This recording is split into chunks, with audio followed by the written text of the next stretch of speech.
Well, it's been a dramatic day on the Australian share market with $35 billion wiped off the value of our market. SBS finance editor Ricardo Goncalves joins us now. Ricardo, what's going on? Anton, well, concerns about a weaker global economy have unnerved investors, and it follows a statement from the US Federal Reserve Chair Janet Yellen we told you about late last week as one of the reasons why the Fed board kept American interest rates on hold. Now, here's a chart of the Australian share market over the past 12 months. Shares are way below the April peak of 6,000 points, but let's put a box around an interesting part of the chart right at the end here.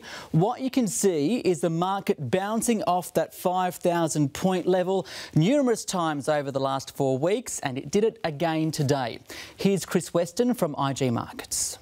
If the US market comes down another 2% tonight, we will open lower than 5,000. It just seems that there's funds quite happy to accumulate stock below those levels. The question then we've got to remain is how much longer can the buyers absorb what's going on below 5,000? I think that's the issue right now, and I think if we do get a convincing break below that, then I would just be going straight to cash, because I think there's some really concerning things that are going on in this global marketplace at the moment.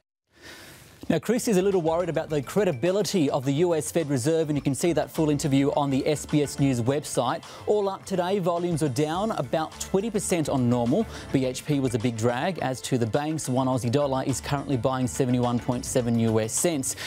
And if you've been at the petrol station over the past few days, you've probably noticed fuel is cheap. In fact, the national average price of unleaded fuel fell 2.5 cents to just under $1.30 per litre last week. That is a 6-month low, and that's because of a combination of volatile oil prices and global currencies. So, will there be further discounts? Here's CommSec's Savant Sebastian.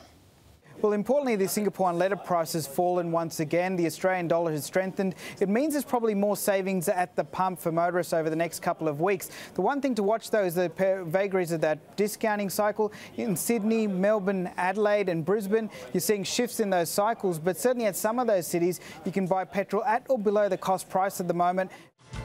And tomorrow we'll get some official house price data from the Bureau, and we'll bring you those then.